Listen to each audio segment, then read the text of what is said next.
Pada tanggal 31 Desember 2014, seorang perempuan muda terlihat berjalan memasuki hotel bintang 4 di kota Adelaide, Australia.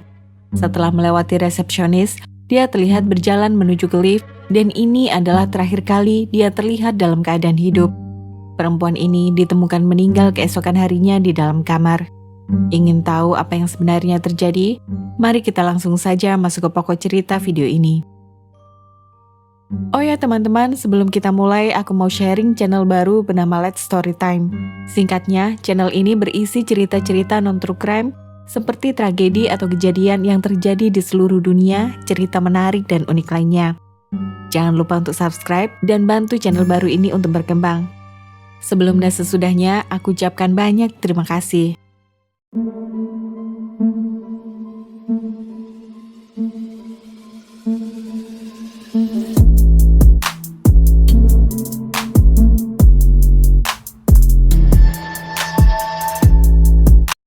Ting Fang adalah seorang gadis berusia 25 tahun asal China. Dia berasal dari keluarga sederhana. Ayahnya bekerja sebagai supir taksi, sedangkan ibunya adalah karyawan di sebuah pabrik. Meskipun harus bekerja keras dan hidup hemat, kedua orang tuanya sangat mendukung putrinya bisa mendapatkan pendidikan tinggi. Oleh karena itu, setelah tamat SMA, Ting Fang melanjutkan kuliah mengambil jurusan fisioterapi di kota Sydney, Australia. Saat masih kuliah, orang tuanya selalu rutin mengirim uang dan biaya kehidupan sehari-hari. Singkat cerita, setelah lulus, Ting Fang memutuskan untuk tinggal menetap di Australia. Pada awalnya, dia bekerja sebagai terapis di sebuah salon kecantikan. Sama seperti gadis seusianya, Ting Fang mendambakan bisa punya banyak uang agar bisa berbelanja barang apapun yang dia suka dan liburan ke luar negeri. Namun uang yang dihasilkannya sebagai terapis tidak memungkinkan dia untuk mewujudkan impiannya. Oleh karena itu, Ting Fang akhirnya memutuskan untuk bekerja sebagai wanita penghibur dan mendaftarkan diri di sebuah agensi bernama Sweet Babe. Seiring berjalannya waktu, gadis cantik ini memiliki banyak pelanggan dari berbagai negara dan sering melakukan perjalanan keluar kota untuk bertemu kliennya. Hingga suatu hari menjelang tahun baru 2015, tepat tanggal 29 Desember 2014, Ting Fang datang ke kota Adelaide dan check-in di Hotel Grand Chancellor Adelaide. Seorang pria muda bernama Sin ditugaskan agensinya tempat dia bekerja untuk mengatur penjemputan dari bandara dan menyediakan akomodasi yang diperlukan. Rencananya, Ting Fang akan menginap selama beberapa hari untuk melayani beberapa klien dan kembali ke Sydney setelah membayar komisi agen. Dan hal ini sudah biasa dia lakukan tanpa ada masalah sama sekali. Sekitar jam 7 pagi tanggal 1 Januari 2015, Sin berkendara menuju hotel tempat Ting Fang menginap untuk mengantarnya pergi ke bandara. Setelah tiba di sana, Sin coba menghubungi Ting Fang tapi tidak ada jawaban. Dia lalu memutuskan naik ke atas untuk mendatangi kamar hotel. Setelah membuka pintu dengan kunci serep, Sin mendengar suara air mengalir dari kamar mandi. Pria ini berpikir, Ting Fang mungkin sedang mandi atau sedang bersama pelanggan. Oleh karena itu, Sin mengurungkan niatnya masuk ke dalam kamar dan kembali ke lobi hotel untuk menunggu. Beberapa saat kemudian, Sin coba menghubungi Ting Fang lagi melalui ponselnya, namun masih tidak ada respon. Dia lalu menyuruh resepsionis untuk menghubungi telepon kamar, tetapi tidak ada yang mengangkat sama sekali. Hal ini membuat Sin khawatir Ting Fang mungkin kabur karena tidak mau membayar komisi agen. Sin lalu kembali naik lift ke lantai 12 untuk mendatangi kamar Ting Fang. Saat itu sekitar pukul 7:55 pagi. Kamar dalam keadaan gelap karena tirai tertutup rapat, hanya ada sedikit cahaya masuk dari celah tirai dan suara air keran mengalir tetap terdengar dari dalam kamar mandi. Sin memeriksa sekelilingnya dan melihat sesuatu di sudut ruangan yang tampak seperti seseorang berbaring di lantai. Dia berjalan untuk melihat lebih dekat. Saat mencapai sudut ruangan tersebut, Sin baru menyadari bahwa ada seorang perempuan tergeletak di lantai dengan wajah tertutup dengan handuk. Pria ini sangat terkejut ketika menyingkap handuk dan menemukan Ting Fang dalam keadaan sudah tidak bernyawa. Dengan ketakutan, dia langsung lari keluar dari hotel dan menelpon bosnya yang bernama Cheng untuk melaporkan apa yang terjadi. Mendengar kabar ini, Cheng segera berkendara menuju hotel. Di lobi hotel, keduanya membahas apa langkah selanjutnya yang harus mereka ambil. Pada saat bersamaan, manajer hotel juga sedang menuju kamar Ting Fang karena ada keluhan dari tamu lantai bawah bahwa ada kebocoran air dari lantai atas. Setelah mengetuk pintu kamar berkali-kali tidak ada jawaban, manajer hotel langsung masuk ke dalam dan sangat terkejut ketika menemukan jasad Ting Fang di dalam kamar. Saat itu sudah pukul 8:35 pagi, pihak kepolisian segera datang dan mengamankan tempat kejadian. Ting Fang yang hanya memiliki berat 48 kg ditemukan tergeletak dalam keadaan tidak bernyawa di lantai. Dia mengenakan sweater dan kaos lengan panjang berwarna merah muda serta celana ketat warna hitam. Jasadnya dibungkus dengan menggunakan selimut yang penuh dengan noda merah. Berdasarkan hasil otopsi, Ting Fang dipastikan meninggal akibat sayatan benda tajam sepanjang 13 cm di bagian lehernya. Juga ditemukan luka memar akibat hantaman benda tumpul di bagian kepala dan wajah. Selain itu, ada 2 luka aneh berbentuk bulan sabit di bagian kepala korban. Sofa dan tempat tidur sudut kamar juga terdapat beberapa jejak darah. Selain itu, ranjang kamar terlihat agak bergeser, menunjukkan Ting Fang mungkin telah melakukan perlawanan keras sebelum meninggal. Polisi dengan cepat menemukan alat yang diduga untuk menghabisi nyawa Ting Fang. Di dekat wastafel kamar mandi ada sebilah pisau cukur yang dibungkus dengan tisu basah. Sedangkan di dalam bak mandi ditemukan ponsel Ting Fang. Penyebab rembesan air karena wastafel dalam keadaan terbuka sepanjang malam. Lalu pertanyaannya adalah, siapa yang telah tega menghabisi nyawa Ting Fang dengan begitu keji dan apa motifnya? Polisi Adelaide berusaha menggunakan petunjuk yang mereka miliki untuk merekonstruksi apa yang terjadi di kamar itu pada malam kejadian. Dari rekaman kamera pengawas hotel, para petugas dapat melihat pergerakan semua tamu yang keluar masuk kamar Ting Fang selama beberapa hari terakhir. Pihak kepolisian akhirnya menemukan titik terang dari Sin dan Chen mengenai profesi korban. Dari sini, petugas mendapatkan semua nama dan nomor telepon tamu yang telah dilayani oleh Ting Fang dalam beberapa hari terakhir. Sejak Ting Fang tiba di hotel pada tanggal 29, dia telah melayani 16 tamu, 1 pria asing, sisanya orang lokal. Untuk setiap tamu, Ting Fang memberitahu perusahaan tentang durasi layanan dan pendapatan yang dihasilkan. Dengan demikian dapat disimpulkan bahwa dia telah menghasilkan sekitar 8.000 dolar Australia atau sekitar 83 juta rupiah selama beberapa hari terakhir. Namun polisi hanya menemukan 4.000 dolar Australia di dalam kamar hotel itu. Polisi menduga pelaku yang mengambil nyawa Ting Fang telah mengambil sisa uang yang hilang. Berdasarkan rekaman kamera pengawas hotel, pelanggan terakhir Ting Fang adalah seorang pria bernama Pao Chung Huang, berusia 27 tahun, seorang warga Chinese Korea. Pria ini datang ke Australia pada tahun 2010 dan menikah dengan seorang wanita setempat untuk mendapatkan izin tinggal permanen. Dia lalu mendirikan usaha cleaning service dan memiliki beberapa pegawai. Meskipun perusahaannya terlihat sukses, sayangnya semua uang habis karena kebiasaannya berjudi dan terlilit banyak hutang. Sekitar pukul 10 malam tanggal 31 Desember, Piao mendatangi Hotel Grand Chancellor Adelaide setelah mendapat informasi lantai dan nomor kamar.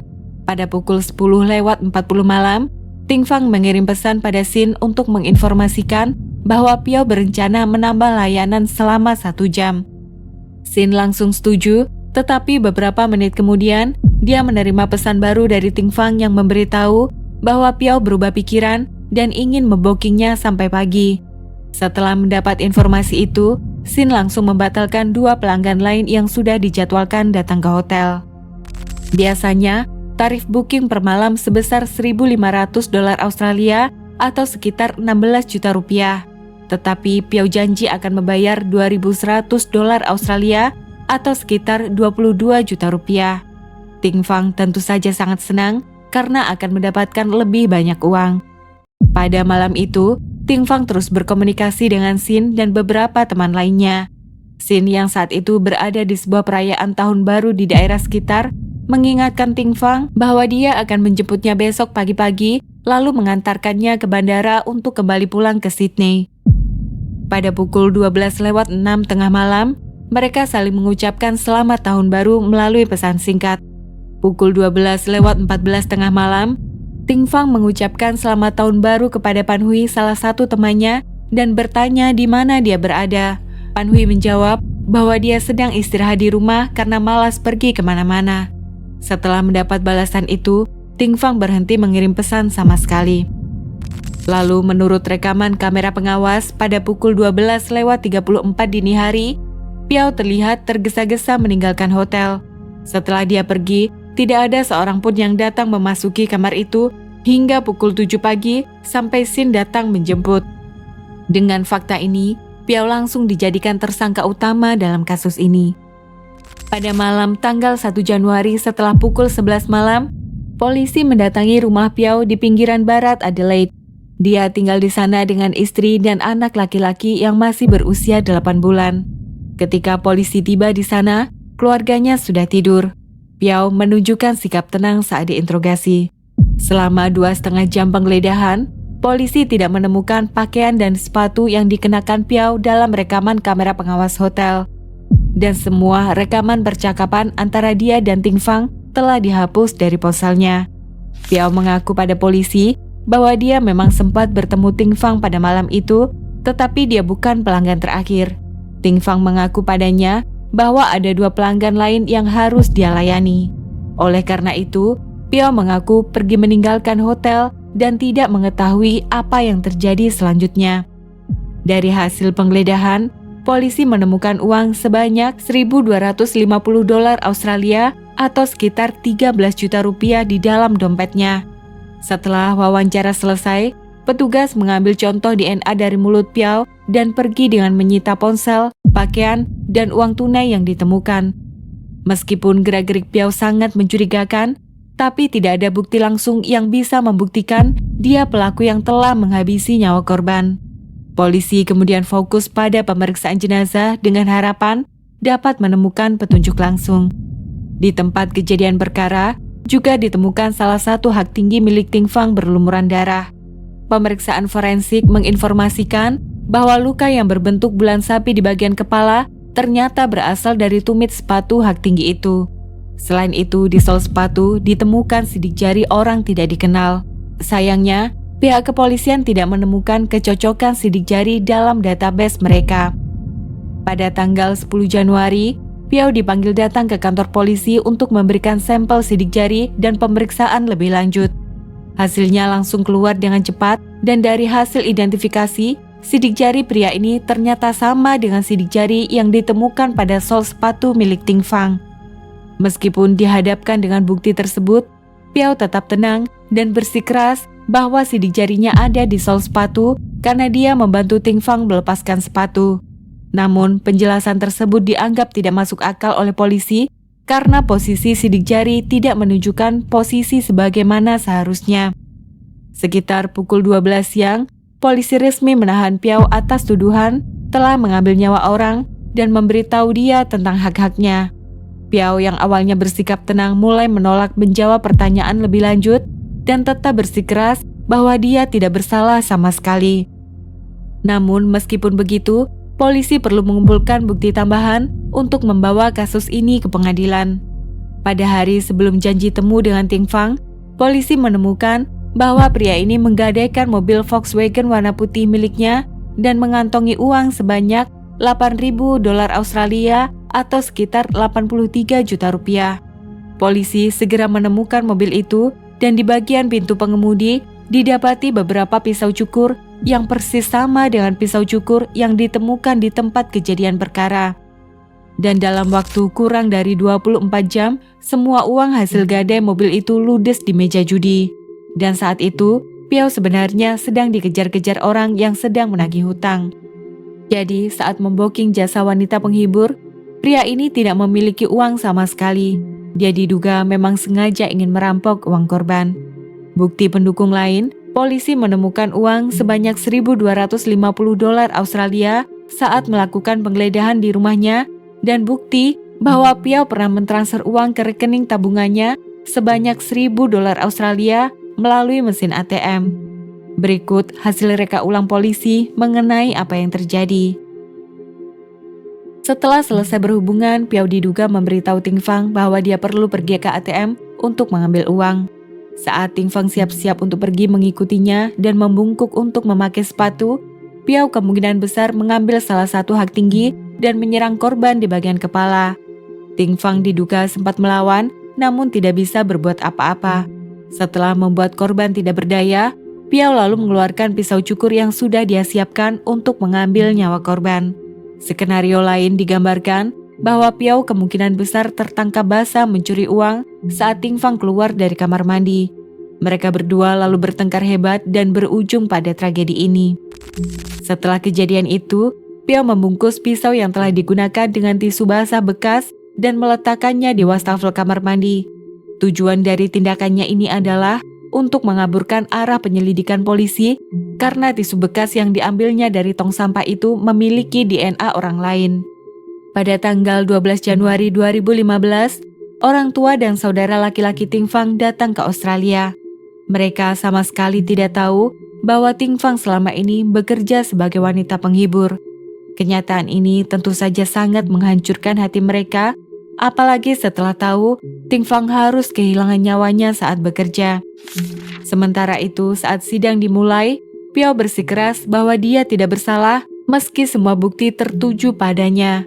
Pada tanggal 17 Agustus 2016, pihak pengadilan Australia akhirnya mengambil keputusan akhir bahwa Piao Chung Huang terbukti bersalah telah mengambil nyawa orang dengan sengaja dan dijatuhi hukuman penjara seumur hidup dengan kemungkinan bebas bersyarat setelah menjalani masa tahanan selama 25 tahun.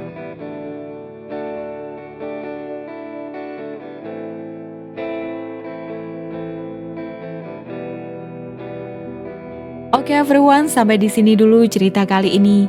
Terima kasih sudah menonton dan sampai jumpa di pembahasan selanjutnya.